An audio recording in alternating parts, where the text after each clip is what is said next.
పునరుద్ధాన దిన సందర్భంగా, ఈస్టర్ ఆదివారం సందర్భంగా మరి మన దగ్గరికి దైవజనులు పీటర్ అయ్య గారిని మరి ఆహ్వానించినప్పుడు వాక్య సందేశం ఇవ్వడానికి వారి ప్రేమతో ఒప్పుకొని మన మధ్యకు వచ్చినందుకు ఆయనకి కృతజ్ఞతాస్తుతులు చెల్లించుకుంటూ దేవుడిచ్చినటువంటి అవకాశం బట్టి దేవునికి మహిమను చేకూరుస్తూ మరి సమయాన్ని అయ్యగారికి అప్పగిస్తున్నాను. ముందుకు వచ్చినట్లయితే ప్రభు యొక్క వాక్యాన్ని మనకి అందిస్తారు. చక్కటి అవకాశాన్ని, చక్కటి సమయాన్ని తండ్రి అయిన దేవుడు మరి నాకు ఇచ్చినందుకు యేసుక్రీస్తు వారి నామములో కృతజ్ఞతాస్తుతులు చెల్లిస్తున్నాను. పిల్లరా, మరి ఈస్టర్ శుభాకాంక్షలు సంఘానికి అందరికీ నా హృదయపూర్వక శుభాకాంక్షలు చెబుతూ నా పూర్వక వందనములు కూడా చెల్లిస్తున్నాను. పిల్లరా, సేవ జరిపిస్తున్న సేవకులకు, మరి సంఘ విశ్వాసులు, మరి దేవుని పట్ల భయభక్తులు కలిగి దేవుని యొక్క విలువైన సంగతులు వినడానికి వచ్చిన మీరందరికీ దేవుడు ఆత్మీయ జీవితంలో ఆశీర్వదించాలని ప్రభుపేట కోరుకుంటూ, మరి ముఖ్యంగా ఈరోజు యేసు ప్రభు వారు చనిపోయి సమాధి చేయబడి 3వ దినంన తిరిగి లేచిన దినాన్ని ఆదివారంగా, పునరుత్థానపు దినముగా, ఈస్టర్గా మనమందరము యేసు ప్రభు యొక్క బలియాగాన్ని ధ్యానించుకుంటూ ఆ ధ్యానంలో నుంచి మరి సంతోషకరమైన వార్తలోకి యేసు ప్రభు వారు తిరిగి లేచారనే ఆలోచన కలిగి మనమందరము ఇక్కడ కూడి ఉన్నాం. కాబట్టి పిల్లరా, మనమందరం ఇక్కడ వచ్చిన మనము యేసు ప్రభుని ఎందుకు నమ్ముకున్నామని ఆలోచించినట్లయితే, యేసు ప్రభుని నమ్ముకున్న మనము ఆయన చనిపోయి సమాధి చేయబడి తిరిగి లేచాడు. మనము సమాధి చేయబడతాము, రెండో రాకల్లో లేస్తామనే ఒక మంచి విశ్వాసం, నమ్మకంతో మనమందరం యేసు ప్రభుని నమ్ముకోవడానికి ఇక్కడ వచ్చాం. మరి ముఖ్యంగా ఈరోజు ఒక పాపి మార్పు చెందితే దేవదూతల ఎదుట తండ్రి అయిన దేవుడు ఎంతగానో సంతోషపడే కార్యక్రమం ఈ సంఘం ద్వారా జరిగిందని నేను మనస్ఫూర్తిగా సంతోషిస్తున్నాను పిల్లరా. ఎందుకంటే అందరం ఇక్కడ బాప్తిసం తీసుకున్నాము. నేను ఈరోజు బాప్తిసం తీసుకున్న సామ్యూల్ గారిని ఉద్దేశించి మీ అందరినీ, మనందరినీ ఉద్దేశించి కొన్ని మాట్లాడాలనుకుంటున్నాను. ఆ మాటలు మన ఆత్మీయ జీవితంలో వీటిని ప్రతి క్షణము ధ్యానించుకుంటూ, ఆలోచించుకుంటూ ముందుకు వెళితే మన ఆత్మీయ జీవితంలో కదలకుండా నిలబడతామనే గొప్ప విశ్వాసం నాకుంది. ఆ మాటలు, దేవుని మాటలు మనం వింటే నిలబడతామనే ఆలోచన కలిగి మీరందరూ మనస్ఫూర్తిగా వినాలని ప్రభుపేట మనం చేస్తున్నాను పిల్లరా. బాప్తిసము ఎంతమంది తీసుకున్నారమ్మా? చాలామంది తీసుకున్నారు, ఎక్కువ మట్టుకు. బాప్తిసం తీసుకున్న మీరు, నేను కానీ మీరు కానీ ఎన్నిసార్లు పడిపోయి ఉంటాం చెప్పండి? ఎన్నిసార్లు తప్పులు చేసి ఉంటాం చెప్పండి? మరి బాప్తిసం తీసుకున్నాక చేయొద్దు కదా కదా ఈరోజు నిర్ణయం తీసుకున్నారు సామ్యూల్ గారు. అదే ఇక మీద నేను అబద్ధాలు మాట్లాడొద్దు, తప్పు చేయొద్దు, దొంగతనం చేయొద్దు, చెడు అలవాట్లు, చెడు తలంపులు, చెడు కోరికలు నాలో ఏవి ఉండొద్దు, నన్ను నేను అలా ప్రేమించుకుంటానో ఇతరులను అలా ప్రేమించాలని ఒక నిర్ణయం తీసుకొని బాప్తిసంలోకి మనం అందరం వచ్చాం. ప్రభుకు హతసాక్షిగా నేను బ్రతికి చనిపోతానని ఒక నిర్ణయం తీసుకున్న వారందరూ బాప్తిసం తీసుకున్నారు. ఆ నిర్ణయం ప్రకారంగా ఇప్పటి వరకు మనం బ్రతికామా? ఎందుకు బ్రతకలేకపోతున్నాం? నాకు ఒక ప్రశ్న నేనే వేసుకుంటాను నా జీవితంలో. ఎందుకు బ్రతకలేకపోతున్నాం మీరు చెప్పండి అమ్మ. సంఘానికి వచ్చారానికి ఎవరినన్నా అమ్మ బాప్తిసం తీసుకో, అయ్యా బాప్తిసం తీసుకోమని మనం అడిగామనుకోండి, వాళ్ళు ఏమంటారు తెలుసా? తీసుకున్న వాళ్ళు ఎవరు బాగున్నారు బ్రదర్? తీసుకున్న వాళ్ళు ఎవరు బాగున్నారు సిస్టర్?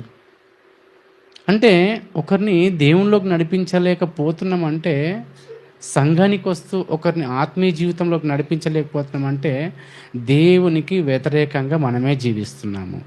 అవునంటారా కాదంటారా? అంటే మన జీవితం ఒకరికి పురికొలిపాలి, మన జీవితం ఒకరిని దేవుళ్ళకి నడిపించాలి, మన జీవితం ఒకరిని పరలోకానికి, దేవునికి దగ్గర అయ్యేటట్టుగా చేయాలనే ఈ నిర్ణయము బాప్తిసం తీసుకున్న కొద్ది రోజుల తర్వాత మర్చిపోతున్నాం. ఎందుకు మర్చిపోతున్నాం అనేది నేను ప్రశ్నించుకున్నాను, నా జీవితంలో ఆలోచించాను. నిజంగా ఈ విధంగా జీవిస్తే, ఈ పనులు చేస్తే ఇంకెప్పటికీ తప్పు చేయరేమో అనిపిస్తుంది. నేను ఈ బాప్తిసం మెసేజ్ యాక్చువల్గా బాప్తిసం ఇవ్వకంటే ముందు చెప్పాలనుకున్నా, కానీ సమయం లేదు కాబట్టి దేవుడు ఆయనకు ఒక్కనికి ఎందుకు వినిపిస్తావు, సంఘం అంతా వినిపించి అన్నాడు. సంఘం అంతా వినాలి కాబట్టి పిల్లరా, సమయల బ్రదర్కి మరి చర్చిలో ఉన్న అందరూ ప్రోత్సహించారు, కుటుంబం ప్రోత్సహించింది, సంఘము ప్రోత్సహించింది. సంఘంలో ఎవరైతే ఇక్కడ నిలబడి దేవుని పరిచర్య చేస్తూ వాక్యాన్ని బోధిస్తున్నారో వాళ్ళు కూడా ఎన్నోసార్లు ఎన్నో విధాలుగా బలపరిస్తే కానీ ఈరోజు బాప్తిసానికి ముందడుగు వేయలేదు. కనుక ప్రియులరా, బాప్తిసం అనగానే మీరు ప్రశ్నిస్తూ నేను ముందుకెళ్తాను.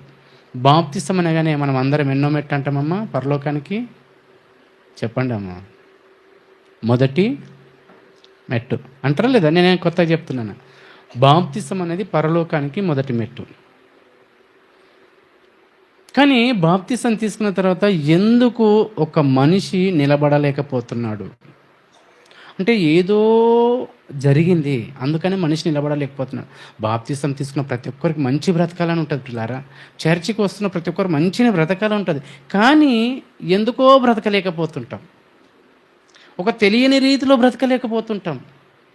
ఇప్పుడు వాక్యం విన్న తర్వాత ఇంటికి వెళ్ళి నిజంగా ఇలా బ్రతకాలంటాం, కానీ ఇంటికి వెళ్ళిన తర్వాత ఎందుకో అది మనం దాన్ని జయించలేనట్టు, అది చేయలేనట్టుగా మన జీవితాల్లో కొట్టొచ్చినట్టుగా అనిపిస్తుంటుంది. అదే ఎందుకు జరుగుతుందని నా ఆలోచన. అది జరగకుండా ఉండాలి కదా బాప్తిసం తీసుకున్న తర్వాత. అది ఎందుకు జరుగుతుంది? అది జరిగినందుకు దానికి పరిష్కారం ఏంది, దానికి మంది ఏంది అని ఆలోచించాలా లేదా? జ్వరం వచ్చిందని పడుకుంటే తగ్గుతుందా? మంది వేసుకోవాలి. తలనొప్పి వేసింది, పడుకుంటే సరిపోతుందా? కాదు, దానికి మాత్రలు వేసుకోవాలి అని మనకు తెలిసినప్పుడు, మనం తప్పు చేస్తున్నప్పుడు ఎందుకు బాప్తిసం తీసుకున్న తర్వాత తప్పు చేస్తున్నాను అని ఆలోచించుకుంటూ వెళ్తే ప్రియులారా, బాప్తిసం తీసుకున్న కంటే ముందు ఒక చిన్న మాట చెప్తాను.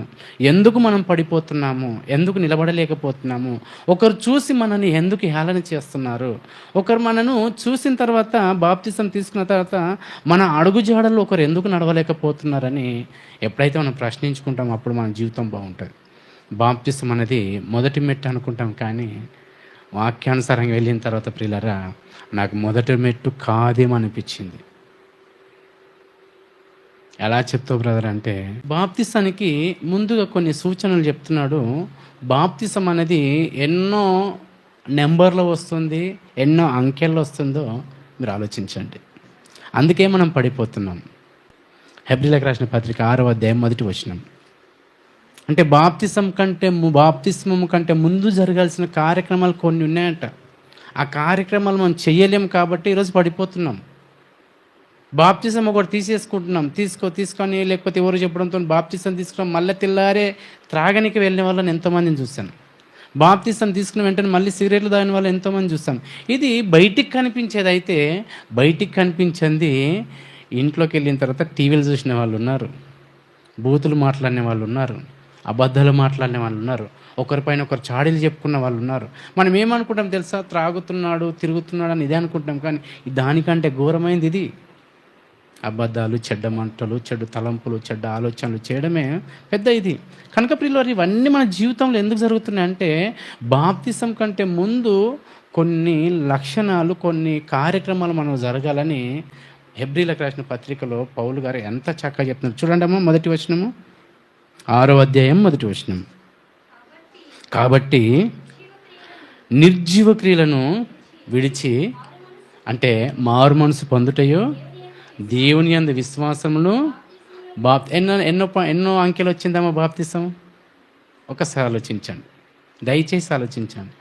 మీ ఆత్మీయ జీవితం బలపడాలి అన్నప్పుడు, మన ఆత్మీయ జీవితంలో ముందుకెళ్ళాలన్నప్పుడు ఏదో మనం వెళ్ళాలని ఆశ ఉంది కానీ వెళ్ళలేకపోతున్నామంటే ఏదో మన జీవితంలో తప్పు జరుగుతుంది, ఏదో మనం చేయరాంది చేస్తున్నాం కాబట్టి మనం నిలబడలేకపోతున్నాం అని ఆలోచించుకున్నప్పుడు బాప్తిసం అనేది 4వ స్థానంలో వస్తుంది. ఎన్నో స్థానంలో అమ్మా? మనకు ఎన్నో స్థానం చూపించారు బాప్తిసము? మొదటి స్థానం. ఇక్కడ కింద మెట్లున్నాయి, ఒకటేసారి 4వ మెట్టు ఎక్కుతామమ్మా? ఎన్నిసార్లు పడతాం మనం? ఒకటేసారి 4వ మెట్టు ఎక్కుతామా? అందుకనే మనం పడిపోతున్నాము. మొదటి మెట్టు ఎక్కి 2వ మెట్టు ఎక్కి 3వ మెట్టు ఎక్కితే మనం చక్కగా 4వ మెట్టు మీద అడుగు పెడతాం. కానీ ఈ 3 మెట్లు ఎక్కకుండా 4వ మెట్టు ఎక్కేస్తున్నాం చూడు, అందుకని పడిపోతున్నాం మనం. కరెక్టా లేదా? నిర్జీవ క్రియలు విడిచిపెట్టామా మొట్టమొదట బాప్తిసానికి? నిర్జీవ క్రియలు, ఆత్మ సంబంధమైన క్రియలను కాకుండా శరీర సంబంధమైన క్రియలు ఎంతమంది విడిచిపెట్టాము చెప్పండి. మొదటి మెట్టు ఇది బాప్తిసానికి. నిర్జీవ క్రియలు అంటే బైబిల్కు, వాక్యానికి సంబంధించింది కాదు ఏదైనా మన శరీరానికి సంబంధించింది అయితే మొట్టమొదట ఏమంటున్నా తెలుసా? ఆ క్రియలను విడిచిపెట్టు.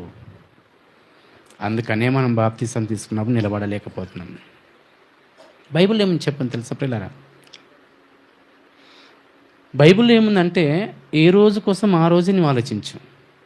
అది దేవుడు చెప్పిన మాట. మనం ఎన్ని రోజులకు ఆలోచిస్తున్నాం చెప్పండి? నెల వరకు. ఉద్యోగాలు చేసే వాళ్ళు ఉన్నారనుకోండి, జీతాలు రాగానే ఎన్ని రోజులకు సరుకులు తెచ్చేసుకుంటారమ్మా? ఒక్కరోజు తెచ్చుకుంటారా, నెలకు తెచ్చుకుంటారా? చేయాల పంట పొలాలు ఇక్కడ ఉన్న వాళ్ళు ఉన్నారు. మీ వరి పంటలు ఏమైనా పండాయి అనుకోండి, మీరు ఎన్ని సంవత్సరానికి దాపెట్టుకుంటారు? కరెక్టే కాదు? దేవుని మాటకి ఎక్కడ మనం విలువ ఇచ్చాం చెప్పండి? ఏ రోజు దానికోసం ఆ రోజు ఆలోచించంటే నిర్జీవ క్రియలో నువ్వు ఎలా ఉన్నావు తెలుసా? సంవత్సరానికి దాపెట్టుకుంటున్నావు. భోజనాలు లేకుండా ఎంతోమంది అలమటిస్తున్నారు. ఇలా సంవత్సరానికి పోగు చేసుకొని వాళ్ళకి పెట్టడం లేదు చూడు, నెలకు పోగు చేసుకొని ఇది పెట్టడం లేదు చూడు, అదే నీ నిర్జీవ క్రియ. బాప్తిసం తీసుకున్నప్పుడు పిల్లరా, ఈ లోకం పైన ఆశని చంపేసుకోవాలి. డబ్బు మీద ఆశ చనిపోవాలి, భార్య భర్తల మీద ఆశలు చనిపోవాలి. అంటే వదిలేసి వెళ్ళిపోవాలని కాదు, దేవుని కంటే ఎక్కువ ఎవరిని మనం ప్రేమించవద్దు. నిర్జీవ క్రియ, ఈ క్రియల్లో చూడని ప్రియులారా, ఒకటి నిజంగా ఈరోజు ఒకవేళ మీకు డబుల్ బెడ్రూమ్ ఇల్లు ఇస్తున్నారు అనుకోండి, ఇదే రోజు ఎంతమంది ఇక్కడ వచ్చి కూర్చుంటారు చెప్పండి? ఎంతమంది? లోన్లు ఇస్తున్నారు ఇదే రోజు, లాస్ట్ డేటు 10 లక్షలు ఇస్తున్నారు గవర్నమెంట్ నుంచి లోను. ఎంతమంది ఇక్కడ వచ్చి కూర్చుంటారు చెప్పండి? మనకు అదే ముఖ్యం. ఏది? శరీర సంబంధమైనదే ముఖ్యం. చర్చ్ వద్దు. చర్చ్ ఎక్కడ పోతుంది? ఎక్కడ పోతుంది? మల్లవారం పోయినా ఎక్కడ పోతుంది? అక్కడ ఉంటే కాదు పిల్లలు, అది కాదు. నిర్జీవ క్రియ అంటే ఏం తెలుసా? వాక్యానికి మించి నువ్వు దేన్ని ఆలోచించొద్దు, వాక్యానికి మించి నువ్వు ఏది చెయ్యొద్దు, వాక్యం ఏదైతే చెప్తుందో అదే చెయ్యాలి. అంటే నిర్జీవ క్రియ అంటే ఏందే? యేసుప్రభు వారు ఏమన్నా తెలుసా? నిన్ను వలె నీ పొరుగు అని ప్రేమించి. ఎక్కడ ప్రేమిస్తున్నావు చెప్పండి? ఒక్క మాట క్రైస్తవ ప్రపంచం అంతా చేయలేకపోతుంది. ఒకటే మాట, యేసుప్రభు వారు ఒక చెప్పిన మాటనే ప్రపంచం అంతా చేయలేకపోతుంది. నిర్జీవ క్రియలు విడిచిపెట్టి ఏందంటమ్మా? సెకండ్ ఏమొస్తుంది? మారు మనసు అంటే ఏం చెప్పండి? మిమ్మల్ని అడుగుతున్నానమ్మా. ఈ 3 మనలో జరగడం లేదు కాబట్టి మనం బాప్తిసం తీసుకున్న తర్వాత నిలబడలేకపోతున్నాం, పడిపోతున్నాం. మనం ఒకరు అంటున్నారు, ఒకరు తిడుతున్నారు, మనం ఒకరు అన్నగుట్ట మనం ఎందుకు ఓర్చుకోలేకపోతున్నాం అనేది ఇక్కడ నా ఆలోచన. బాప్తిసం తీసుకున్న తర్వాత ఒకరు తిట్టినా నోరు మూసుకొని ఇంట్లోకి వెళ్ళాలి. ఒకరు రోడ్డు మీద కాదు, నీ మీద ఉంచినా తుడుచుకోలేకపోతే అలా ఉంచుకొని వెళ్ళిపో. ఎందుకంటే యేసు ప్రభు ఇది నేర్పించాడు మనకు. నిజం ప్రియులారా, ఇది ఎందుకు చేస్తలే అంటే మొట్టమొదట నీ శరీరానికి కావాల్సిన ఆశల్ని చంపుకోలేదు నువ్వు. శరీరాన్ని ఎలా సుఖపెట్టాలన్న ఆలోచనలోనే ఇంకా బ్రతుకుతున్నాం మనము. ఆత్మను ఎలా బలపరుచుకోవాలి, చనిపోయిన తర్వాత ఈ దేహాన్ని ఆ మట్టిలో వదిలేసి వెళ్ళిపోతుంది కదా ఆత్మ. ఈ దేహము కాదు మనకు ముఖ్యము, ఆత్మనే ముఖ్యం కదా. కేవలము శరీరం నిష్ప్రయోజనము, ఆత్మయే జీవింపజేస్తున్న యేసుప్రభు వారి మాటను మరిచిపోయి శరీర సంబంధంగా అయితే ఎప్పుడైతే ఆలోచిస్తున్నావో నీకు బాప్తిసంలో నీకు ఆ సంతోషము నీకు కలగదు. నిర్జీవ క్రియలు అనగానే శరీర సంబంధాన్ని, శరీరానికి సంతోషపెట్టేది ఏ దానికి నువ్వు ఆశించొద్దు అని బైబిల్ చెప్తుంది. రెండవది మారు మనసు అంటే ఏందమ్మా? మీరు చెప్పండి. మారు మనసు ఇది తెలియదు కాబట్టి మనం బాప్తిసం తీసుకున్న తర్వాత మనం నిలబడలేకపోతున్నాం. మారు మనసు అంటే బాప్తిసం చాలామంది తీసుకున్నారు కదా. మారు మనసు అంటే బాప్తిసం డైలాగులు మాత్రము చాలా చెప్తాం, బ్రతికేస్తాను, అలా ఉంటాను, ఇలా ఉంటాను, నీలాగా ఉండను చూడు, నేను అలా ఉంటాను చూడు, నీలాగా అనుకున్నామని చాలా మాటలు చెప్తాం ప్రియులారా. కానీ మరి కొద్ది రోజులకే మనం అలా లోకంలో కలిసిపోతుంటాం. అలా ఎంతోమందిని చూస్తుంటాం మనం. బాప్తిసం తీసుకున్నప్పటి నుంచి ఒక్కరన్నా నిలబడ్డ వాళ్ళు మీరు ఎవరైనా చూసారామో? చెప్పండి మీ జీవితంలో. ఈయన మంచోడు నిజంగా యేసుప్రభు చెప్పినట్టు ఈయన బ్రతుకుతున్నాడు, ఈమె బ్రతుకుతుందని ఒక్కరికి మీరు సాక్ష్యం ఇవ్వగలుగుతారా? ఎందుకు ఇవ్వలేకపోతున్నారు? పోనీ మీకోసం మీరు ఇవ్వగలుగుతారా? మన కోసం ఇవ్వము, ఒకరి కోసం ఇవ్వలేనప్పుడు ఎందుకు చెప్పడం మనం ఇలా కూర్చొని వాక్యం వినడం? ఇది దేవునికి అవమానం తెచ్చే కార్యక్రమం. దేవునికి మహిమ వస్తుందని మనం అనుకుంటాం, కానీ బయటికి వెళ్ళిన తర్వాత మన జీవితాన్ని చూసిన తర్వాత ఒకరు మారితే దేవునికి మహిమ, బయటికి వెళ్ళిన తర్వాత మన జీవితాన్ని చూసి తిట్టుకుంటే దేవునికి అవమానము.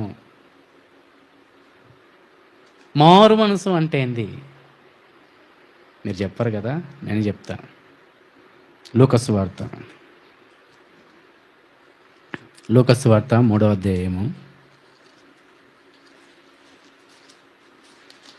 యేసుప్రభు దగ్గరికి, అంటే యేసుప్రభు దగ్గర కాదు, మొట్టమొదట ఈ బాప్తిస కార్యక్రమాన్ని ఎవరు ఆరంభించారంటే, యేసుప్రభు కంటే పెద్ద అయిన 3-6 నెలలు పెద్ద అయిన ఎవరు?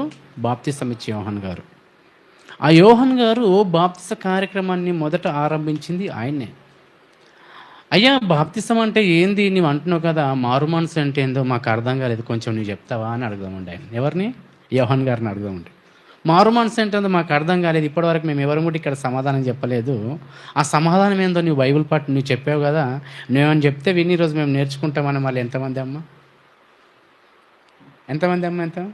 ఎంతమంది ఓసారి ఈరోజు నేర్చుకొని బ్రతుకుతామన్న వాళ్ళు ఎంతమంది చెప్పండి? ఒకసారి చేయలేపండి. అంటే మీరు నేర్చుకోరా? ఎందుకు వచ్చారు మళ్ళీ? దేవుని సన్నిధానంలో మీరు వాగ్దానం చేశారు. ఎవరి సన్నిధానంలో? దేవుని సన్నిధానంలో. యోహాన్ గారు బాప్తిసం ఇస్తుంటే యోర్దాన్ నది తీరాన నదిలో పెద్ద కేక వేస్తున్నాడు. సర్పసంతానమే, మీకు బుద్ధి చెప్పిన వాడేవాడు, రాబో ఉగ్రత నుంచి తప్పించుకుంటే మీకు బుద్ధి చెప్పిన వాడేవాడు, మీరు మారు మనసు పొంది బాప్తిసం పొందడం అనగానే మనకు అర్థం కానట్టు వాళ్ళు ఏమన్నారు తెలుసా? మారు మనసు అంటే చెప్పన్నారు. అర్థమైందా? మీరు అడుగుతారా మారు మనసు అంటే బ్రదర్ అని? ఇప్పుడు ఎవరైనా ఇక్కడ వాక్యం చెప్పినప్పుడు అని అడగరా? ఏదైతే మనకేంది, టైం అయిందా, టైం చూసామా, వెళ్ళిపోయామా, అంతే మనకు ముఖ్యం. వచ్చామా, కూర్చున్నామా, పాటలు పాడామా, వాక్యం విన్నామా, అది ఏదైతే మనకేంది, వెళ్ళిపోయాం. అంటే బాప్తిసం తీసుకోకంటే మొట్టమొదటి ఏందమ్మా? సామ్యూయల్ బ్రదర్ని అడుగుతున్నాను నేను. మీ అందరు నేను అడగాను. సామ్యూయల్ బ్రదర్కి ఈరోజు బాప్తిసం ఇచ్చాను, నిజంగా ఆయన నంబర్ తీసుకొని చనిపోయేంత వరకు ఆయన విడిచిపెట్టాను నేను. బ్రదర్ పోయేటప్పుడు నీ నంబర్ తీసుకుంటా, ఎందుకంటే నా చేతుల ద్వారా నీకు బాప్తిసం ఇచ్చాను. నిన్ను కాపాడుకోవాల్సిన బాధ్యత నాది, సంఘంది. అర్థమైందా? ఇచ్చిన వాళ్ళని నేను విడిచిపెట్టినాను. ఎప్పుడు ఫోన్ చేస్తుంటే ఆత్మీయతలో బలపరచాలని ఇష్టపడతా. నీకు ఆశలని చంపుకోవాలి, ఇక నీ ఆశలు మొత్తం చంపుకోవాలి. ఏదైనా శరీరం కోసం అన్నీ అయిపోయినాయి కదా. ఇప్పుడు నీకు 50 సంవత్సరాలు ఉంటాయి, అన్నీ అనుభవించావు, చాలు ఇక దేవుని కోసం బ్రతికి ఇప్పటి నుంచి. ఆశలన్నీ చంపుకో. కనుక మారు మనసు అంటే ఏందయ్య అన్నది అని అడిగితే, యోహాన్ గారిని అడిగితే ఏమంటారు చూడమ్మ, 7వ వచనము, లూకాసు వార్త 3:7 చదవండి. అతడు తన చేత బాప్తిసం పొందవచ్చిన జనసమూహం చూచి, సర్పసంతానమా, రాబో ఉగ్రతను తప్పించుకొనుటకు నీకు బుద్ధి చెప్పిన వాడెవడు? మారు మనసుకు తగిన ఫలము ఫలించుడి. 10వ వచనం అంటే అక్కడ నుంచి కిందికి వస్తే మారు మనసు అని చెప్పాడు కదా. మాకు అబ్రహాం తండ్రి మాకు మారు మనసు అవసరం లేదు అన్నట్టు వీళ్ళు అంటుంటే వీళ్ళకి అర్థం కాలేదు మారు మనసు అంటే అని. మిమ్మల్ని అడుగుతున్నాను, మారు మనసు అంటే మీకు అర్థమైందా? మీకు ఏం అర్థమైంది చెప్పండి. మారు మనసు అంటే ఆ రోజు బాప్తిసం తీసుకున్న వాళ్ళకి అర్థం కాలేదు, ఇప్పుడు మీకు అర్థం కాలేదు, కానీ బైబిల్లో ఉంది అన్నమాట. మనం బైబిల్ ఎప్పుడు చదవం కదా, చదువుకుంటూ వెళ్తుంటే ఒకటి ఎలా తెలుసా, ఎప్పుడు ఈ అధ్యాయం ముగించాలని చదువుతాను, ఆతృతతో వెళ్తాను, ఆలోచన కలిగి దేవుని మాట ఏం చెప్తుందని ఆలోచించాం. కనుక 10వ వచనం చూడండి అమ్మా. అందుకు జనులు అంటే 3 కేటగిరీస్ వచ్చారనమాట. 3 కేటగిరీస్ జనం వచ్చారు బాప్తిసం తీసుకోవడానికి. రోజు పని చేసుకునే వాళ్ళు, అర్థమవుతుందమ్మా, రోజు మనలాంటి కూలి చేసుకునేవాళ్ళు బాప్తిసం తీసుకోవడానికి వచ్చారు. వస్తే పని చేసుకునే వాళ్ళు ఎవరు వస్తే అంటే రక్షక భటులు ఉంటారు కదా, ఆ రక్షక భటులు కూడా పని అంటే బాప్తిసం తీసుకోవడానికి వచ్చారు. ఇంకెవరు తెలుసా? శాస్త్రులు, పరిసయ్యులు బాప్తిసం తీసుకోవడానికి వచ్చారు. గవర్నమెంట్ ఉద్యోగస్తులు, రక్షక భటులు, గవర్నమెంట్ ఉద్యోగస్తులు, రోజు పని చేసుకునే వాళ్ళు వచ్చారు. మొట్టమొదట రోజు పని చేసే వాళ్ళు అడుగుతున్నారు, అయ్యా మారు మనసు ఏంటందో నీవు అంటున్నావు కానీ నాకు అసలు అర్థం కాలేదు. ఈరోజు మీకు అర్థం కాలేదు, ఇది అర్థం చేసుకోండి. ఇదిలో ఈ మారు మనసు పొందితే కానీ బాప్తిసంలో ఒక మెట్టు అడిగేసిన బాప్తిసంలో మనం నిలబడతాం. బాప్తిసం తీసుకుంటే అందులో నిలబడి మనం జీవితాన్ని కొనసాగిస్తాం. చదవండి అక్కడ. అందుకు జనులు అలాగైతే మేమేమి చేయవలనని అతన్ని అడగగా అంటే రోజు పని చేసుకునే వాళ్ళకి చెప్తున్నాడు. అతడు రెండు అంగీలు గలవాడు ఏమీ లేని వానికి ఒక జత ఇవ్వాలి. 2 పూటల భోజనం గలవాడు ఒక పూట భోజనం లేని వానికి ఇవ్వాలి. ఇది మారు మనసు. అర్థమైంది అప్రిలారా? మనం పని చేసుకున్న వాళ్ళకి చెప్తున్నాడు. అందుకనే ఇది చేయలేకపోతున్నాం కాబట్టి మనము బాప్తిసం తీసుకున్న తర్వాత నిలబడలేకపోతున్నాము. ఏం చెప్తున్నాడమ్మా? రోజు పని చేసుకునే వాళ్ళకు మీకు 2 అంగీలు ఉంటే ఏం చేయాలి తెలుసా? ఎవరికైనా అంగి లేనప్పుడు ఏం చేస్తా తెలుసా? ఒక అంగి ఇవ్వండి. 2 జతలు ఉంటే 2 పూటల భోజనం ఉందా? 2 పూటల భోజనం ఉంటే ఒక పూట భోజనం లేని వానికి ఇవ్వండి. ఇందులో మనము సంవత్సరానికి సంపాదించుకున్నాము, నెలకు సంపాదించుకున్నాము. పక్కవాడు ఆకలితో అలమటిస్తుంటే వానికి అలానే జరగాలని మన నోటి నుంచి ఎన్నిసార్లు అనుకుని ఉంటాం. బాప్తిసం తీసుకున్న మనము. అందుకనే క్రైస్తవం అంటే అంటున్నారు మనల్ని చూసి. క్రైస్తవం అంటే ఏమనుకుంటారు తెలుసా? అదొక మతం, దేవుడు అదొక దేవుడు అంటున్నారు. కానీ దేవుడు మతం కోసం చెప్పలేడమ్మా. మనిషిని ప్రేమించమన్నాడు దేవుడు, మతాన్ని కాదు. ఒక మనిషి బాధపడుతుంటే ఆ మనిషికి సహాయం చేయని దేవుడు చెప్పాడు. కానీ మనం ఏం చేస్తున్నాం? మతంలోకి వచ్చేస్తాం, మార్గంలో లేము. రోజు పని చేసుకున్న వాళ్ళకి ఏం చెప్తున్నాడు యోహాన్ గారు? మారు మనసు అంటే ఏందయ్యా మాకు అర్థం అవుతలేదు, నువ్వు చెప్పంటే ఏమన్నాడమ్మా? మీరు చెప్పండి, మీరు చెప్పాలి. ఇప్పుడు విన్నారు కదా అమ్మా? ఏం చెప్పండి అమ్మా? మారు మనసు. రోజు పని చేసుకున్న మనకేం చెప్తున్నాడు? మారు మనసు అంటే ఏంది? ఏం చెప్తున్నాడు యోహాన్ గారు? మీరు మారరైతీగా 2 అంగిలు ఉన్నవాడు లేనివానికి ఒక జత ఇవ్వండి. 2 పూటల భోజనం ఉన్నవాడు ఒక పూట లేనివానికి ఇవ్వండి. ఇది చేస్తే మీరు మారు మనసు పొందినట్టు అంటున్నాడు. ఇప్పుడు ఇంకెవరు వస్తున్నారు చూడండి 2వ కేటగిరీలకు.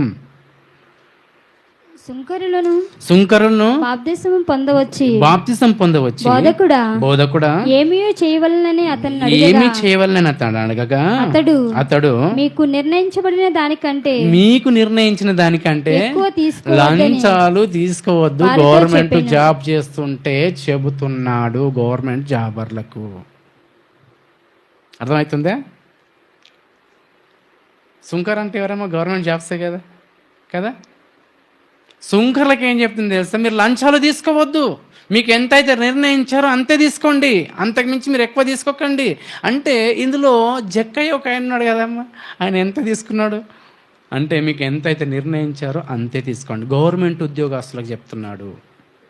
నిజంగా క్రైస్తవం అని చెప్పుకుంటే ఎన్ని వేషాలు వేస్తుంటారమ్మా. టేబుల్ కింద చేయలు పెడతారంట. ఇప్పుడు టేబుల్ చీల కింద కాదు, నువ్వు అక్కడ గలవని చెప్తారంట. పేర్లేమో పెద్ద పెద్ద పేర్లు ఉంటాయి, అబ్రహాము, యాకోబు, యోసా. వీళ్ళు చేసేటి అన్నీ లంచం. అంటే మీరు గవర్నమెంట్ ఉద్యోగస్తులు అయితే గవర్నమెంట్ ఉద్యోగస్తులు కూడా వచ్చారంటే యోహాన్ గారి దగ్గరికి. మేము గవర్నమెంట్ వాళ్ళకైతే చెప్పావు, రోజు పని చేసుకున్న వాళ్ళకైతే అది చెప్పావు, మరి మేము గవర్నమెంట్ ఉద్యోగం చేస్తున్నాం కదా మాకేం చెప్తావు అంటే, మీరు నిర్ణయించిన దానికంటే ఎక్కువ తీసుకోకండి, అది మారు మనసు. అంటే ఎక్కువ తీసుకుంటారు కాబట్టి తీసుకోకండి అని చెప్తున్నాడు. ఇప్పుడు కిందికి వస్తే ఇంకో చూడ 3వ కేటగిరీ సైనికులను అంటే రక్షక భటులు, పోలీసు వాళ్ళు వచ్చేస్తారు. ఏమీ చేయవలనని అతను అడగగా అందుకు అతడు ఎవరిని బాధ పెట్టకు. పోలీసు వాళ్ళు అన్యాయంగా బాధ పెడుతున్నారు లేదమ్మా. నువ్వు పోలీస్ జాబ్ ఉంటే నువ్వు ఎవరిని బాధ పెట్టొద్దు, ఎవరి మీదను అపనింద ఎవరిని లేని నిందలు మోపొద్దు. ఈరోజు పోలీసు వాళ్ళు లేని కేసులను ఉల్టపల్ట చేస్తున్నారు లేదా? అర్థమవుతుందా? మారు మనసుకు చెప్తున్నాడు ఇక్కడ. మీ జీతములతో తృప్తి పడండి, మీ జీతంలో తృప్తి పడండి. మారు మనసు అంటే ఇప్పుడు ఏం చెప్పండి అమ్మా? రోజు పని చేసుకుని మనకి ఏం చెప్పాడు చెప్పండి యోహాన్ గారు? మారు మనసు అంటే 2 అంగిలు ఉంటే ఒక అంగి. ఈరోజు ఇది చేస్తేనే మీరు మారు మనసు పొందినట్టు. లేకపోతే మీరు బాప్తిసం నిలబడరు, ఎప్పటికి నిలబడరు. గ్యారంటీ రాసుకోండి, ఇది మాట మీ గుండెల పైన రాసుకోండి. ఎన్ని రోజులు మీరు చర్చికి వచ్చినా మీ ఆత్మీయ జీవితంలో ఎలా నిలబడరు. యేసుప్రభు ఊరికే అన్నాడేమో, నిన్ను వాళ్ళు నీ పొరుగు ప్రాణి ప్రేమించాను. అందుకే అన్నాడేమన్నా తెలుసా, నీకు 2 అంగిలు ఉంటే ఒక అంగి వానికి ఇచ్చేయి, 2 పూటల భోజనం ఉంటే ఇంకో భోజనం పెట్టు. ఇగో నువ్వు గవర్నమెంట్ ఉద్యోగస్తువు అయితే నువ్వు లంచాలు తీసుకున్నాక ఎంత నిర్ణయించారు అంతే తీసుకో. నువ్వు పోలీసు అయితే అపనిందలు మెట్టకు, ఎవరిని బాధ పెట్టకు. ఇది మారు మనసు.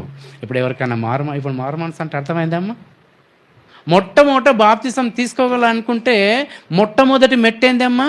లోకంలో ఆశలు చంపుకోవాలి. ఆశలు చంపుకుంటే నీకు మారు మనసు వస్తుంది.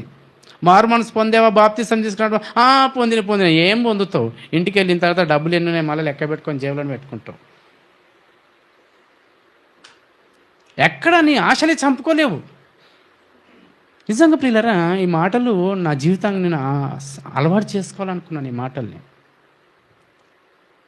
ఎక్కడ నీ ఆశలు చంపుకున్నావు, ఎక్కడ నీ కోరికలు చంపుకున్నావు, ఎక్కడ నీ ఆలోచనలు చంపుకున్నావు, ఎక్కడ నీ జీవితాన్ని చంపుకొని నేను దేవునికి నా జీవితాన్ని సమర్పించుకున్నాను అంటున్నావు, కానీ నీ క్రియల్నే చంపుకోలేదు. ఎక్కడ నీ జీవిస్తావు? ఎక్కడ మనం జీవిస్తాం యేసుప్రభు కోసం? మొట్టమొదట మన క్రియల్ని చంపుకుందామండి. చంపుకుంటే కానీ మారు మనసు రాదు. ఆ మారు మనసు వస్తే ఏం చేస్తా తెలుసా ప్రియులరా? మనల్ని మారు మనసు అంటే ఏందమ్మా? లేనివానికి అంగి ఇవ్వండి. మనం క్రిస్టమస్కి ఒకసారి ఏదో అట్లా చూపించి ఫోటోలు దించి అబ్బా ఎంతో పెద్ద గొప్ప కార్యాలు చేశామన్నట్టు చూపిస్తాం. కాదు, నీకు కనిపించినప్పుడు అది ఇవ్వండి. ఇది నేను చెప్పాను, కానీ నా జీవితంలో చేసింది మళ్ళీ ఇది ఒకటి చెప్పొద్దు. మనం ఫోటోలు తీసి వాట్సాప్లో పెడుతున్నాం అంటే ఇంకెంత దరిద్రం చూడండి. చాలామంది అదే చేస్తున్నారు కదమ్మా. అది ఇచ్చేది నువ్వు చెప్పకు, చేసి అంతే. దేవుడు చూడాలి మనం చేసేది ఏదైనా. మనుషులు చూడొద్దు. ఫోటోలో చూసి లైకులు, షేర్లు, మనకింతమంది ఫాలోవర్స్ అనేది వద్దు. మనం చేసేది ఏదైనా దేవుడే చూడాలి. లోకంలో ఆశలు చంపుకుంటే దేవుడు చూస్తాడని ఆలోచన వస్తుంది మనకు. ఆ క్రియలు ఆశలు చంపుకోకపోతే మనుషులు చూడాలని ఆలోచన వస్తుంది. మారు మనసు. ఇప్పుడు మొట్టమొదటి ఏందని చెప్పండి అమ్మా? నిర్జీవ క్రియలు, లోకంలో ఆశలన్నీ చంపుకోవాలి. రెండవది మారు మనసు. మారు మనసు అంటే మీకు అర్థమైంది కదా? అర్థమైందా? మీ నోట్ ద్వారా ఒక్కసారి చెప్పండి. ఇప్పటి నుంచి చెప్పాను కదా, చెప్పరు మీరు. మళ్ళీ ఎబ్రి పత్రికలకు వస్తూ ఉండే టైం ఏమి వింటారు కదా, మంచి వాక్యం వింటారు కదా. 20 నిమిషాలు ముగించేస్తాం. అర్థం చేసుకోండి. బాప్తిసం మనం పరలోకానికి వెళ్ళాలి, కానీ మనం అందరం ఇక్కడ ఎందుకు వస్తున్నాం తెలుసా? పరలోకానికి వెళ్ళాలని. ఇక్కడ వచ్చి ఆ పరలోకం రాకపోతే ఎందుకు చెప్పండి? ఆ పరలోకం కోసం మనం జీవించాలి.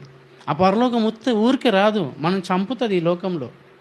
ఈ శరీరం, దేహంలో ఆశలన్నీ చంపుకోవాలి పరలోకం వెళ్ళాలంటే. అలా ఉంటే మనం పరలోకం వెళ్తాం, లేకపోతే వెళ్ళము. 6వ అధ్యాయం మళ్ళీ 1వ వచనం చదవండి. ఎబ్రీలకు రాసిన పత్రిక 6వ అధ్యాయం 1వ వచనం. కాబట్టి నిర్జీవ క్రియలు విడిచి, నిర్జీవ క్రియలు అంటే అర్థమైంది కదా, మారు మనసు అంటే అర్థమైంది కదా. ఇప్పుడు ఇంకోటి 3వ మెట్టు, మారు మనసు పొందుటయు. దేవుని యందు విశ్వాసం అంటే ఏం చెప్పండి? ఇప్పుడు దేవుని యందు విశ్వాసం. అన్నీ విన్నట్టే ఉంటే కానీ అర్థం కావు మనకు కదా. అన్నీ చదివినట్టే ఉంటే కానీ మనకు చదివింది ఏదో అర్థం కాదు. మళ్ళీ అర్థం చేసుకోవాలి కదా. అర్థం చేసుకోవడానికే కదా మనం ఇక్కడ వచ్చినాం. ఇక్కడ నిలబడి చెప్పేవాళ్ళు కూడా మీకు అర్థం చేయడానికే కదా. విశ్వాసం అంటే ఏం చెప్పండి? నమ్మకం తెలుసా అమ్మా? నమ్మకం తెలుసు. నమ్మకం విశ్వాసం విశ్వాసానికి దాన్ని విభజితం ఉండి దాన్ని. అరటి పండ్లు ఇచ్చారు కాబట్టి అలాని తింటారా మీరు? సంతర పండ్లు ఇస్తే అలాని తింటారా? దాని రుచి తెలియదు. దాని తోలు తీసి తొక్కంతా తీసేసి తింటే మనకు దాని రుచి తెలుస్తుంది. మరి ఇప్పుడు విశ్వాసాన్ని విడదీస్తే కానీ మనకు అర్థం కాదు. విశ్వాసం అంటే ఏందమ్మా? మొట్టమొదట నువ్వు నిర్జీవ క్రియల్ని విడిచిపెట్టాలి. రెండవది మారు మనసు అంటే ఇదిగో ఎదుటివాడు బాధపడుతుంటే నువ్వు వానితో సమానంగా ఉండాలి. ఎందుకంటే నీకు 2 కళ్ళు ఇచ్చాడు, అందుకని వాడు 2 కళ్ళు లేదు. ఎందుకు దేవుడు ఇలా చేయమంటున్నాడు తెలుసా? దేవుడు ఎందుకు వస్త్రాలు ఇవ్వమంటున్నాడు, ఎందుకు భోజనం పెట్టమంటున్నాడు తెలుసా? ఈ ఆకారాన్ని చేసింది నేనే, ఆకారాన్ని చేసింది నేనే. ఈ ఆకారం తిని బలుస్తుంటే 2 బట్టలు వేసుకుంటుంటే ఆ ఆకారం తినకుండా ఆకలితో చచ్చిపోతే నిన్నే నేను ప్రశ్నిస్తాను. నేను ప్రశ్నిస్తాను. నువ్వు కడుపు నిండా తిని వాడు తినకుండా ఉన్నప్పుడు నువ్వు చూసినప్పుడు వానికి ఆహారం పెట్టినప్పుడు నేను ప్రశ్నిస్తాను. ఎందుకు తెలుసా? ఈ దేహాన్ని చేసింది నేను, ఆ దేహాన్ని చేసింది నేనే. ఈ దేహం పైన నువ్వు బట్టలు వేసుకున్నావు, బీరువాల్లో బాగా దాచిపెట్టుకున్నావు, ఆ దేహం బట్టలు లేకుండా అంగహీనంగా తిరుగుతుంటే అందరూ నవ్వుకుంటూ వెళ్ళిపోయారు నేను చేసిన దేహాన్ని. అది చూసి నీవు తలదిప్పుకొని వెళ్ళావు, కానీ ఆ దేహాన్ని కప్పలేదు. నేను ప్రశ్నిస్తాను, నేను దేవుడు ఏం చెప్పాడు తెలుసా ప్రియులారా? నిన్ను వాళ్ళు నీ పొరుగు అని ప్రేమించమని ఎందుకని తెలుసా? అది అన్నమాట. ఒకరోజు నీకు కనిపించినప్పుడు నువ్వు చేయకపోతే నేను ప్రశ్నిస్తాను, నేను కంపల్సరీ నువ్వు ఎందుకు చేయలేదు సహాయం అని. ఆ ప్రశ్నల్లో మనం నిలబడొద్దు అని చెప్తున్నాడు. విశ్వాసం అంటే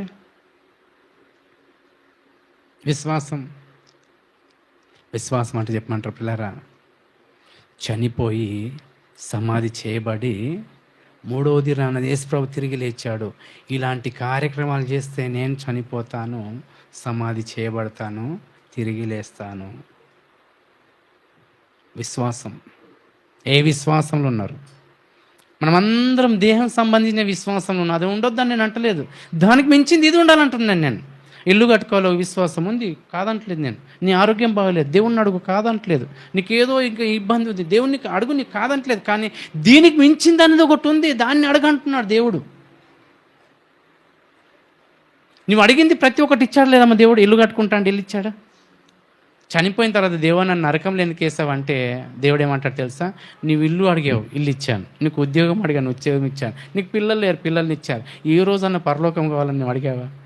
నువ్వు అడగలేదు కాబట్టి నేను ఇవ్వలేదు అంటాడు. మీ ప్రార్థనలు పరలోకం కావాలని ఎప్పుడైనా ప్రార్థన చేశారా? ఎప్పుడు కడుపు నొప్పి, కాలు నొప్పి, భూములు అంటలేవు, ఆడ కారు తెచ్చుకున్నాడు, ఇల్లు కట్టుకున్నాడు, ఇవన్నీ నేను అడగొద్దు అంటలేదు. అడుగు. దీనికంటే ముఖ్యమైనది ఇంకొకటి ఉంది చనిపోయిన తర్వాత, అది గుట్ట అడగ అంటున్నాను నేను. అది ఎంతమంది అడుగుతున్నాం మనం ప్రార్థనలో? ఏముందేమో మొట్టమొదట నిర్జీవ లోకంలో ఆశలన్నీ చంపుకోవాలి. యేసుప్రభు చంపుకున్నాడు లేదా? యేసుప్రభు కట్టాలంటే నిజంగా ఈ చర్చిలు ఏంటి అండి? ఈ మందిరాలు ఎవడు కట్టలేడు. మందిరాలు అసలు మందిరాన్ని కడతాడు ఆయన. ఇది ఉండదని తెలుసా అని కట్టలేడు. అందుకనే శిష్యులు కట్టాలంటే మందిరాలు కట్టలేరు. వాళ్ళు కట్టరు, పెద్ద మందిరాలు కట్టవచ్చు. వాళ్ళు ఎందుకు కట్టలేరు? లోకం పైన ఆశలు చంపుకున్నారు వాళ్ళు. తెలిసిన దాన్ని చెప్పుకుంటూ ఎలా తెలుసా దేశ దిమ్మర్లు అయ్యుకుంటూ వెళ్ళిపోయారు. వాళ్ళు భోజనం చేస్తారో తెలియదు, పెళ్లి చేసుకున్న తర్వాత పిల్లల్ని విడిచిపెట్టారో తెలియదు, భార్యను విడిచిపెట్టారో తెలియదు. అలా తిరుగుకుంటూ వచ్చిన మన దేశానికి వచ్చిన ఆయన తోమాన్ని ప్రియులారా. భార్యని, పిల్లల్ని వాళ్ళందరూ విడిచిపెట్టి రాకపోతే ఈరోజు మన దేశానికి సువార్త వచ్చేది కాదు. భార్యను విడిచి అంటే లోకంలో నిర్జీవ క్రియలు అన్నింటిని విడిచి ఎక్కడొచ్చాడు? యెరూషలేము నుంచి, ఇజ్రాయెల్ నుంచి భారతదేశానికి వచ్చాడంటే ఎంతమందిని ఎన్ని సముద్రాలు దాటి ఎన్ని రాత్రులు దాటేసి వచ్చాడు పిల్లారా. మనల్ని కూడా దేవుడు ఏమంటుంది తెలుసా? ఈ లోకంలో ఆశని చంపుకున్నప్పుడు నీతో ఉన్నప్పుడు కొంచెం పెట్టు ఎవరికన్నా. మూడోది ఏం తెలుసా? ఇది చేస్తే నేనేం చేస్తాను తెలుసా? నేను చనిపోయి సమాధి చేయబడి ఎలా లేచానో అది నీవు నమ్మితే నువ్వు చనిపోయిన తర్వాత లేస్తాను. నాలుగోది ఏముంది ఇప్పుడు చదవండి, బాప్తిసము. ఈ మూడు మన జీవితాల్లో చేయలేదు కాబట్టి 4 మెట్టు ఎక్కడానికి ఎంత ట్రై చేసినా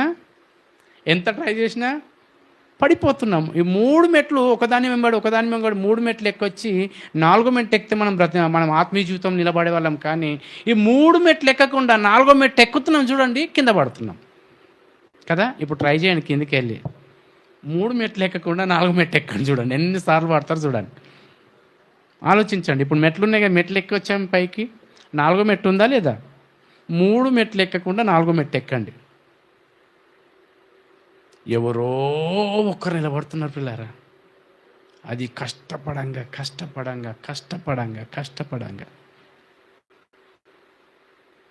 ఇది చేస్తే మన ఆత్మీయ జీవితంలో నిజం పిల్లారా బాప్తిసానికి విలువ వస్తుంది. అప్పుడు మన జీవితం ముందుకెళ్తుంది. అప్పుడు మనం చూసి ఇంకోరు బాప్తిసం తీసుకోవాలనే ఆలోచన వస్తుంది. ఓహో, క్రైస్తవం అంటే ఒకడు బాధపడుతుంటే వాళ్ళు ఓర్చుకోరా క్రైస్తవులు, వాళ్ళ మనసేంది అని ఒకరికి అర్థం కావాలి. అరే నేను అలాంటి మంచి పని చేయాలని వాళ్ళకి అర్థం కావాలి. క్రైస్తవులు ఉద్యోగం చేస్తే లంచం తీసుకోరు. ఉద్యోగంలో పని చేసే దగ్గర నేను చూసి ఉద్యోగస్తులు అందరూ మారాలి. నువ్వు కూలికి వెళ్ళిన తర్వాత నీ జీవితాన్ని చూసి కూలి వాళ్ళందరూ మారాలి. నువ్వు పోలీసు ఒకవేళ రక్షకభటుడు అయితే నువ్వు అక్కడ పోలీస్ జాబ్లో ఉన్నట్లయితే నిన్ను చూస్తున్న పోలీసు వాళ్ళందరూ మారాలి. ఎక్కడుంది పిల్లలు మన జీవితాల మార్పు? మనకే మార్పు లేనప్పుడు ఇంకెక్కడ మారుస్తాం చెప్పండి? అందుకనే క్రైస్తవం అనగానే అందరికీ ఏమనిపిస్తుంది తెలుసా? ముఖం మీద కాదు, ఉమ్మేయాలనుకుంటున్నారు. ఎందుకు? ఒక్కరి జీవితం బాగలేదు. దేవుడు అనుకున్న జీవితం లేదు, మనం అనుకున్న జీవితాలు బాగున్నాయి. దేవుడు అనుకున్న జీవితం లేదు. అందుకనే దేవునికి మన పట్ల ఎప్పటికీ మహిమ రాదు. ఆ దేవుణ్ణి దూషించేది మొట్టమొదటి ఎవరంటే చర్చికి వచ్చే మనమే. ఈ క్రియలు లేనప్పుడు దేవుని మనమే దూషిస్తున్నాం పిల్లరా. వేరేళ్ళు ఎవరో కాదు. హైందవులు వాళ్ళందరూ తర్వాత సంగతి, అది రీజన్ తర్వాత. మొట్టమొదట మనము యేసు ప్రభుని దూషిస్తున్నాము. ఎలా తెలుసా? అని చెప్పిన మాటకు అంటే వ్యతిరేకంగా వెళుతూ దేవుణ్ణి వ్యతిరేకిస్తున్నాం. మన ద్వారా మహిమ వస్తుంది అనుకున్నాం, అస్సలు రాదు పిల్లరా. మీరు జీవితకాలం అంతా గుర్తుపెట్టుకోండి, మహిమ రాదు. ఎప్పుడైతే ఇవి చేసినప్పుడే అబ్బా ఆమె ఎంత మంచిది అన్నప్పుడు నీకు కాదు దేవునికి వెళ్ళిపోయింది ఆ మహిమ. ఆయన ఎంత తిట్టిన బాప్తిసం తీసుకున్నప్పటి నుంచి తిడితే పడుతున్నాడు, ఆ మహిమ దేవునికి వెళ్ళిపోయింది. నువ్వు గంటసేపు పాటలు పాడితే కాదు, గంటసేపు ప్రార్థన చేస్తే కాదు, చేయొద్దు అనట్లేదు. మళ్ళీ మీరు తప్పుగా అర్థం చేసుకోవద్దు. ఆమె బాప్తిసం తీసుకున్నప్పటి నుంచి అంతకుముందు ఒక విధంగా జీవించింది. బాప్తిసం తీసుకున్న తర్వాత ఏంది పల్లెత్తి మాట్లాడదు. ఆమె పనేందో ఆమె చేసుకుంటుంది. ఇంతకుముందు టీవీ చూసేది, బయట వచ్చి గొడవ పడేది, ఇంతకుముందు తిట్టేది, ప్రతి మాటకు ఎదురు మాట్లాడేది, భర్తకు రివర్స్ మాట్లాడేది, ఇవన్నీ చేసి ఆమె బాప్తిసం తీసుకున్న తర్వాత ఏంది అసలు సైలెంట్ అయిపోయింది. ఎంత గయ్యాడి ఉండే, ఎంత మారిపోయింది. నిజంగా క్రైస్తవులు అనగానే అప్పుడు నీ ద్వారా దేవునికి మహిమ వెళ్ళింది. అర్థమైందా? యేసు ప్రభుని ఎంత చెడ్డ పేరు తెస్తున్నావు చూడు. పేర్ల ద్వారా తెస్తున్నాము, చర్చికి వచ్చి తెస్తున్నాము, మన క్రియల ద్వారా తెస్తున్నాం. దేవునికి ఎప్పుడు చెడ్డ పేరు దేవతలారా. దయచేసి చెప్తున్నాను, బాప్తిసం అనగానే ఏందమ్మా ఇప్పుడు చెప్పండి? బాప్తిసం అనగానే నిర్జీవ క్రియలు చంపండి. ఇవి చంపితే కానీ మనము మారు మనసులోకి రాము. మారు మనసు పొందితే విశ్వాసంలోకి వస్తాం. విశ్వాసంలోకి వచ్చినప్పుడు నీ బాప్తిసము రోజు రోజుకు ఎదుగుతుంటుంది. రోజు రోజుకు బాప్తిసం అప్పుడు పరిమళిస్తుంటుంది. 4వ మెట్టులో మనం పరిమళించాలి. మొదటి మెట్టు అని మనం ఎన్ని రోజులైతే విన్నామో అది మొదటి మెట్టు కాదు పిల్లలు, 4వ మెట్టు అది. ఆ 4వ మెట్టు 3 మెట్లు ఎక్కకుండా ఒకటేసారి 4 మెట్లు ఎక్కుతున్నాం కాబట్టి ఇక్కడ కూర్చున్న మనం అందరం పడిపోయాము లేదు చెప్పండి. నేను పడిపోలేదు, బాప్తిసం తీసుకున్నాను చేయలేపండి, చేయలేవు. ఎందుకంటే అందరం ట్రై చేస్తున్నాం 4వ మెట్టు ఎక్కాలని. కానీ మొదటి మెట్టు ఎక్కు, 2వ మెట్టు ఎక్కు, 3వ మెట్టు ఎక్కు, 4వ మెట్టు ఎక్కుతావు, నిలబడతావు. విశ్వాసం. అందుకని పిల్లలు యేసు ప్రభువు 2000 సంవత్సరాల క్రితం వచ్చాడు ఇది నేర్పించడానికి. మనిషిని మనిషిగా ప్రేమించమని నేర్పించడానికి యేసు ప్రభు వచ్చాడు, మతంగా కాదు. మనిషిని మనిషిగా చూడమని చెప్పాడు యేసు ప్రభు వారు. మనిషిని ఎలా ప్రేమించాలో నేర్పించాడు, మనిషిని ఎలా తీర్చిదిద్దాలో నేర్పించాడు. కుష్ఠరోగిని ముట్టని వాడిని యేసు ప్రభు వారు ముట్టాడు. ముట్టు అని చెప్తున్నాడు, మనం దూరంగా ఉంటాం. గుడ్డివాని మనం హేళన చేస్తాం, వానికి దారి చూపించంటాడు యేసు ప్రభు వారు. అర్థమైందా? దయ్యాన్ని పట్టి సమాధిలో ఉన్నవాడిని సమాధిలోకి పంపించేస్తాం, మన సమాధుల్లోంచి మనుషుల్లోకి తీసుకొస్తాడు యేసు ప్రభు వారు. చనిపోయిన కానీ నరకం నుంచి అంటే పాతాల ఊగివిలో నుంచి మళ్ళీ తీసుకొస్తాడు యేసు ప్రభు వారు. అంత శక్తిమంతుని మాట మనం ఎప్పుడు వింటున్నాం, ఎప్పుడు నేర్చుకుంటాం చెప్పండి పిల్లలు. అందుకనే ఈ పునరుత్థానం దినము, ఈస్టర్ దినం రోజున దేవుడు చక్కగా మీ సన్నిధానానికి ఒక సేవకుని పిలిపించాడు. ఆ సేవకుని ద్వారా వినిపించాడు. విన్న తర్వాత ఒకవేళ చనిపోయావనుకో, నీకు తెలియకుండా చచ్చిపోతే నేను అడగకుంటున్నాము, కానీ నీకు ఒక సేవకుని పంపించి వినిపించి నీకు తెలిపించిన తర్వాత బ్రతకకపోతే నరకంలో 2వ నరకం అంటే 2 అంతల నరకానికి వెళ్ళడానికి సిద్ధంగా ఉన్నాం. మనం మర్చిపోవద్దు. ఈ ఈస్టర్ పండుగ రోజు మీకు మంచి సందేశము ఎవరు వినిపించారమ్మా? సంఘము, సేవకులు, సంఘం విశ్వాసులు. ఎంత మంచి మాటలు వినిపించారు పిల్లరా, ఎంత మంచి మాటలు వినిపించారు. కాబట్టి పిల్లరా, ఈ యొక్క ఈస్టర్ పండుగ రోజు చక్కటి వర్తమానాన్ని దేవుడు మనకు వినిపించాడు. మీతో పాటు నాకు వినిపించాడు. మీకు చెప్పానా నేను గొప్ప కాదు, నాకు కూడా వినిపించాడు. నా జీవితాన్ని కూడా సరి చేసుకోమని చెప్తున్నాడు దేవుడు. నేనేదో గొప్పని కాదు. కనుక పిల్లరా, ముఖ్యంగా చక్కగా 2:30 అవుతున్నా కానీ మీరు చక్కగా వాక్యం విన్నారు. విన్నందుకు నా హృదయపూర్వక వందనము తెలియజేస్తున్నాను. మరి ఈ అవకాశం ఇచ్చిన సేవకులు కానీ సేవకురాలకు కానీ, మరి నూతనంగా ఈరోజు బాప్తిసం పొందిన సమయాలు అన్నగారు గుట్ట సంఘానికి అంతా నా హృదయపూర్వక వందనం తెలియజేస్తూ ఈ మాటలు ముగిస్తున్నాను పిల్లరా. అందరికీ వందనాలు.